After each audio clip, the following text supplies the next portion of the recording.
In the last class, we have gone through the experiments of software development project overview. ये हमने पहले experiment में cover करा हुआ था. नेक्स्ट एक्सपेरिमेंट में हमने देखा था to assign the requirement engineering task. Requirement engineering task कैसे असाइन करते हैं. उसके बाद हमने नेक्स्ट एक्सपेरिमेंट में देखा था to perform the system analysis, requirement analysis, SRS. ये हमने देखा हुआ था. तो हमारे 3 एक्सपेरिमेंट्स कवर हो चुके थे. ठीक है, आज हम चौथा एक्सपेरिमेंट देखने वाले हैं. To perform the function oriented DFD and structured diagram. आज हमको क्या देखना है. Today we have to see to perform the function oriented diagram, DFD and structured chart. ठीक है, आज हम इसके बारे में एनालिसिस करेंगे.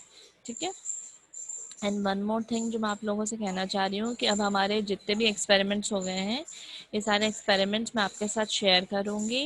And then you have to give a viva on next week. Next week में इन 4 एक्सपेरिमेंट से जुड़े हुए I will ask you viva. ठीक है, और उनकी मार्किंग इन्हीं पर आपके एक्सपेरिमेंट पे बेस देखी जाएगी कि आपने इसमें क्या किया है. ठीक है, तो I will give you one task. आपको एक डीएफडी डायग्राम बनाना होगा, आपको एक एसआरएस बनाना होगा. ये सारी चीज़ आपको खुद से एक एग्जाम्पल के तौर पर करके देखेंगे. And I will discuss with you. मैं आपसे इसके बारे में डिस्कस करूँगी और बाकी जितना मेरा कंटेंट और उतना कंटेंट मैं आप लोगों के साथ शेयर कर लूँगी. ठीक है, तो उसको आप थोड़ा सा एनालिसिस करिए and then we will discuss about this.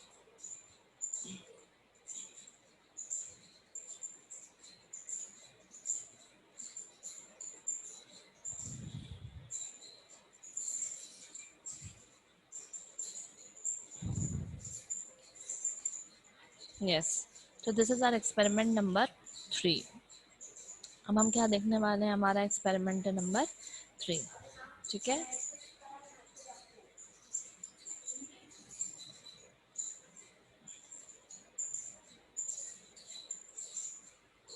सबको विजिबल है, ये दिख रहा है सबको, सबको सारे वर्ड्स Yes, ma'am. क्लियरली दिख रहे हैं. Okay, good. Yes. चलिए, तो what is the main purpose of here. हमारा मेन पर्पस क्या है. Our aim is to perform the function oriented diagram. हमारा मेन फंक्शन है, हमें फंक्शन ओरिएंटेड डायग्राम पे फोकस करना है. तो इसको हम 2 तरीके से कर सकते हैं. एक है हमारा डीएफडी और एक है हमारा स्ट्रक्चर्ड चार्ट. तो जो डीएफडी है, what is the full form of DFD. DFD is data flow diagram. ठीक है, तो अगर हमें डीएफडी और स्ट्रक्चर चार्ट समझना है तो उसके पहले हमें क्या समझना होगा कि what are the basic requirement specifications. What are the basic requirement specifications, किस तरीके से हम किसी भी सॉफ्टवेयर के लिए हम सारी चीज़ों को पहले से ही एनालिसिस कर चुके हैं. तो जब हम एक्सपेरिमेंट नंबर 2 क्लियर कर चुके होंगे हमारा जितने भी हमारे रिक्वायरमेंट्स हैं, फिर उसके बाद हम अपना एक ग्राफिकल रिप्रेजेंटेशन शुरू करेंगे कि किस तरीके से कौन कौन से हमारी एक्टिविटीज़ इसके अंदर इन्वॉल्व होंगी, किस तरीके से इंटरेक्शन होगा. तो that will be performed here. ठीक है, so what we can see, हमने देख लिया है कि जो हमारा सॉफ्टवेयर एनालिसिस एंड डिज़ाइन है उसमें कई सारी एक्टिविटीज़ इंक्लूड होती हैं जो हेल्प करती हैं ट्रांसफॉर्मेशन से किसी भी रिक्वायरमेंट स्पेसिफिकेशन को इम्प्लीमेंट करने के लिए. ठीक है, तो जो रिक्वायरमेंट स्पेसिफिकेशन होती हैं वो क्या होती हैं. It includes all functional and non functional expectations from the software. तो वहाँ पर ये जितनी भी चीज़ें हैं सब किससे रिलेटेड रहती हैं. It is related with the all functional and non functional expectations from the software. कि कौन कौन से फंक्शनल रिक्वायरमेंट्स होती हैं, कौन कौन सी नॉन फंक्शनल रिक्वायरमेंट होती है. हमने लास्ट क्लास में फंक्शनल और नॉन फंक्शनल रिक्वायरमेंट के बारे में डिस्कस किया हुआ था कि फंक्शनल रिक्वायरमेंट्स क्या क्या होती हैं और नॉन फंक्शनल रिक्वायरमेंट्स क्या होती हैं, कि किस तरीके से इस सिस्टम को वर्क करना चाहिए. ठीक है, तो एक पार्ट होता है हमारा कि वो सिस्टम किस तरीके से काम करने वाला है. ठीक है, और एक तरीके से कैसे काम कर रहा है. तो इन दोनों चीज़ों को हमने कैटेगराइज किया था इन are functional and non functional requirement. ठीक है, now the next thing is software analysis and design is the intermediate stage which helps human readable requirement to be transformed into actual code. तो basically software analysis and design एक ऐसी important phase होती है जिसमें क्या होता है कि जो भी हमारी रिक्वायरमेंट रहती हैं, जो भी रिक्वायरमेंट कस्टमर से ली हुई हैं, उन सारी रिक्वायरमेंट्स को किस में ट्रांसफॉर्म किया जाता है? It is transformed into the actual code, उसको एक्चुअल कोड में ट्रांसफॉर्म किया जाता है। ठीक है, अब सबसे पहले हम देखते हैं कि इसमें कौन कौन से टूल्स हमारे पास अवेलेबल हैं। तो सबसे पहला हमारे पास टूल अवेलेबल है, that is data flow diagram. ठीक है, डेटा फ्लो डायग्राम बेसिकली क्या होता है? Data flow diagram is a graphical representation of flow of data. Data flow diagram क्या है? एक ग्राफिकल रिप्रेजेंटेशन है डेटा के फ्लो का, एंड ये बताता है it is capable of depicting incoming data flow, किस तरीके से डेटा आ रहा है, what is the flow of outgoing data and how the data is stored, किस तरीके से इनकमिंग डेटा है, how is data is outgoing, and वो पूरी डेटा कंट्रोल्स बताता है कि किस तरीके से किन पर्टिकुलर एंटिटीज़ के बीच में कम्युनिकेशन हो रहा है, डेटा ट्रांसफॉर्म हो रहा है। ठीक है, तो इट बेसिकली टेल्स अबाउट कि किस तरीके से क्या क्या उसके अंदर इनपुट्स हो सकते हैं, क्या क्या आउटपुट्स हो सकते हैं। ठीक है, नाउ एक डिफरेंस है between the DFD and flow chart. What is the difference between them? जो फ्लो चार्ट होता है it depicts flow of control, वो बताता है कि अब इस पर्टिकुलर फेज़ के बाद नेक्स्ट कौन सा फेज़ एग्जीक्यूट होना है। तो फ्लो चार्ट में हमने जनरली देखा हुआ है, जब हम अपने प्रोग्रामिंग सीखते हैं तो हम फ्लो चार्ट देखते हैं। हम फ्लो चार्ट में देखते हैं ना, पहले स्टार्ट हो रहा है, फिर स्टार्ट के बाद हम देख रहे हैं इनपुट ए बी सी लेना है, फिर इनपुट ए बी सी लेने के बाद हमें क्या करना है, we have to add it, हम कुछ को सम करना है। ठीक है, तो इस तरीके से क्या करते हैं फ्लो चार्ट को, क्या क्या तो फ्लो चार्ट, तो फ्लो चार्ट के थ्रू क्या हो रहा है, इन आर फ्लो चार्ट हम ये एनालिसिस करते हैं कि फ्लो चार्ट में किस तरीके से जो डेटा कंट्रोलिंग है, डेटा किस तरीके से फ्लो हो रहा है। ठीक है, तो इट शोज कि हमारा जो हमने फ्लो चार्ट में देखा है कि स्टेप बाय स्टेप किस तरीके से प्रोसेस को एग्जीक्यूट होना है, तो वो हम देखते हैं फ्लो चार्ट में। ठीक है, और जबकि जो हमारा डीएफडी है, डीएफडी बताता है कि डेटा किस तरीके से फ्लो हो रहा है at the different level.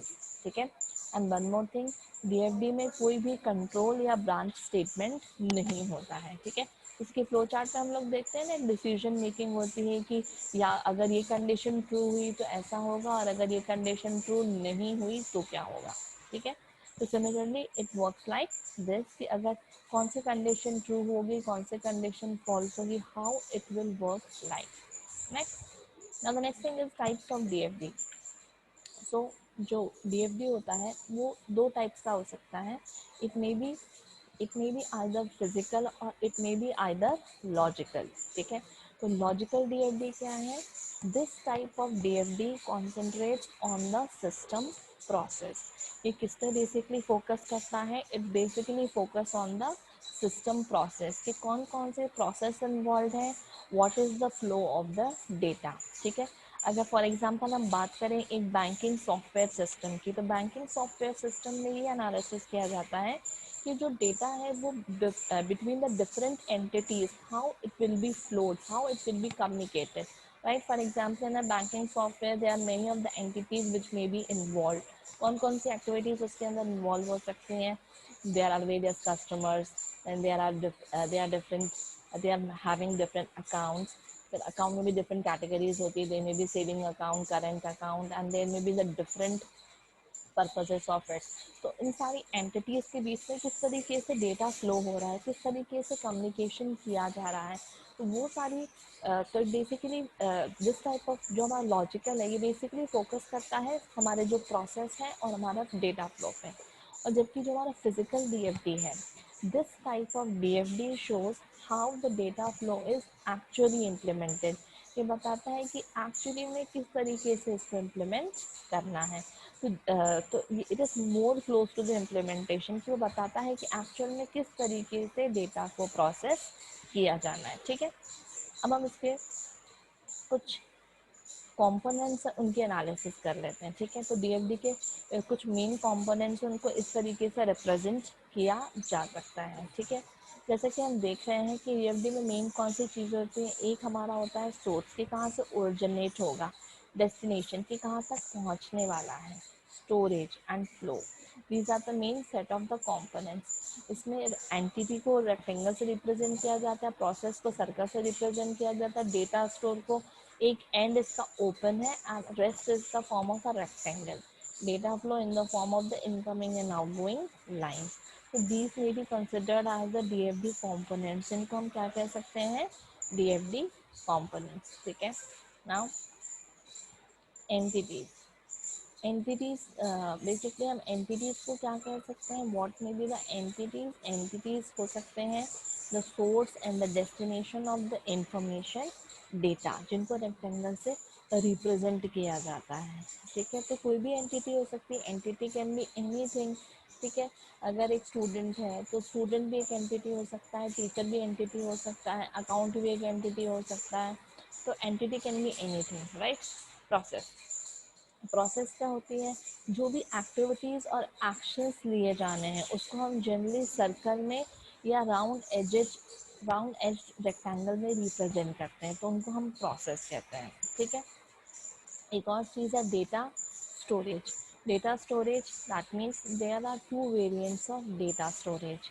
Data storage कैसा हो सकता है, it can be represented as a rectangle with absence of both smaller size, या तो उनकी दोनों साइज नहीं होंगी स्मॉलर साइज, या तो एक साइड मिसिंग होगी। उस तरीके से हम डेटा स्टोर को रिप्रेजेंट कर सकते हैं। Next is the data flow.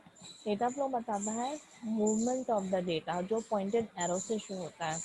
तो डिनोट्स किस सोर्स से स्टार्ट होगा और किस डेस्टिनेशन तक पहुंचेगा। तो that we can say as the DFD component. हम इसको एक डीएफडी कंपोनेंट कह सकते हैं। ठीक, next is the levels of DFD. तो यहाँ पर हम लेवल्स देख रहे हैं डीएफडी के, तो हमें लेवल्स दिखाई देंगे कि क्या क्या लेवल्स हैं डीएफडी के। What we can see there are the different levels. कौन कौन से लेवल्स हैं, सबसे पहले हम देखते हैं लेवल्स ऑफ डीएफडी में लेवल 0। ठीक है, तो जो लेवल 0 है, it is the highest abstraction level DFD. ये सबसे हाईएस्ट एब्स्ट्रैक्शन लेवल है डीएफडी का, और इसको लेवल 0 डीएफडी कहा जाता है। क्यों, क्योंकि it depicts the entire information, ये सारी इंफॉर्मेशन को शो करता है एज वन डायग्राम। इसके अंदर सारी इंफॉर्मेशन रहती हैं, और लेवल 0 को हम कंटेक्स्ट लेवल डीएफडी भी कहते हैं। फॉर एग्जांपल, यहाँ पर एक डायग्राम गिवन है जिसमें हम देख सकते हैं एक ऑनलाइन शॉपिंग सिस्टम है और ये कस्टमर्स हैं, राइट। तो एक ऑनलाइन शॉपिंग सिस्टम और कस्टमर्स है। तो ऑनलाइन शॉपिंग सिस्टम क्या होगी, ये आपकी एक एंटिटी होगी, राइट। एंड कस्टमर्स क्या होंगे, ये भी आपकी एक एंटिटी होगी। तो इनके बीच में क्या हो रहा है, इनके बीच में डेटा फ्लो हो रहा है।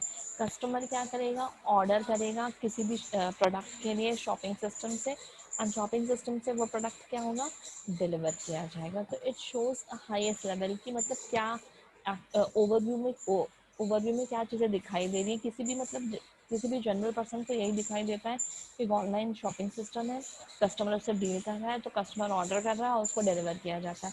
लेकिन इस प्रोसेस के पीछे कौन कौन सी चीज़ें इन्वॉल्व होती हैं, तो उसको हम अगर और डिटेल में देखें तो उसको हम लेवल 1 में जाके देखेंगे। ठीक है, let's move on to the level 1। Level 1, level जो 1 है, तो उसमें हम लेवल 0 को मोर स्पेसिफिकली डिवाइड कर देंगे। ठीक है, तो लेवल 1 में बेसिक मॉड्यूल्स इन्वॉल्व होंगे। ठीक है, और इसमें जितनी भी प्रोसेस है और सोर्सेस ऑफ इंफॉर्मेशन है वो मेंशन किए जाएंगे। ठीक है, जैसे यहाँ पर आपको दिखाई दे रहा होगा एंटिटीज, एक हमारी एंटिटी इसमें ऐड हो गई है, that is accounts, stores, sales and customers, ये हमारी एंटिटीज है। और सेंटर में आपको एक प्रोसेस दिख रही होगी, ऑर्डर प्रोसेसिंग दिख रही है सबको कि नहीं? से यस और no? Yes. Okay good. Hmm. तो यहाँ पर हमें क्या दिख रहा है, हमें यहाँ पर जितनी भी हमने अभी अपने कंपोनेंट्स को डिस्कस करा हुआ था, ठीक है, हमने कौन कौन से कंपोनेंट्स को डिस्कस किया हुआ था? Entity, process, data store and data flow. तो इन्हीं सारे कंपोनेंट्स को हम डीएफडी में यूज़ करने वाले हैं, ठीक है। तो वही सारे कंपोनेंट्स को हम यहाँ पर डायग्राम के थ्रू देख रहे हैं। तो इस डायग्राम के थ्रू क्या मेंशन किया गया है कि ये हमारे क्या है, प्रोसेस है, ये हमारा डेटा स्टोर है और ये हमारा डेटा फ्लो है। तो हम देख रहे हैं कि अगर कस्टमर को ऑर्डर करेगा तो वो ऑर्डर कहाँ पर पहुँचेगा? वो ऑर्डर पहुँचेगा सेल्स के पास, ठीक है। फिर सेल्स के पास से कहाँ पर पहुँचेगा? ऑर्डर प्रोसेसिंग के पास। और ऑर्डर प्रोसेसिंग हमारा एक प्रोसेस है जिसके थ्रू कई सारी चीज़ें कनेक्टेड है। वो अकाउंट से भी जुड़ा हुआ है with for the finance verification, वो स्टोर से भी जुड़ा है फॉर द आइटम से जो भी इसको डिलीवर करना है, इशू करना है। And it is also related with the customer data, तो वो कस्टमर डेटा का वेरिफिकेशन भी कर रहा है यहाँ पे। तो in this way we can say that all the particular entities are interconnected, all the entities are interconnected and it shows the flow of data, वो डेटा का फ्लो शो कर रहा है, ठीक है। Level 2, at this level DFD shows how data flow inside the modules, ठीक है। तो हम इसमें DFD के और भी लेवल्स पढ़ते जाते हैं, लेवल 1 2, और जितना ज़्यादा उसको स्पेसिफाई किया जाए उतना और उसको स्पेसिफाई किया जा सकता है, ठीक है। Okay, now the next thing is structured chart. अब हमने डीएफडी के बारे में डिस्कस कर लिया है कि डीएफडी किस तरीके से काम कर रहा है, किस तरीके से हमारे data store, process, flow show हो रहा है। तो हम ये किसी भी पर्टिकुलर प्रोजेक्ट से रिलेटेड हम किसी का भी डीएफडी बना सकते हैं, उसको समझा सकते हैं, ठीक। अब ये हमारा स्ट्रक्चर चार्ट है। स्ट्रक्चर चार्ट को डीएफडी से डिराइव किया गया है, जहाँ पर और डिटेल में स्पेसिफिकेशन दिया जाता है। क्यों? क्योंकि ये एंटायर सिस्टम को बिल्कुल लोएस्ट मॉड्यूल्स में डिवाइड कर देता है, जहाँ पर फंक्शंस और सब फंक्शंस को डिफाइन किया गया है, ठीक है। सो what we can see here, we can see structured chart।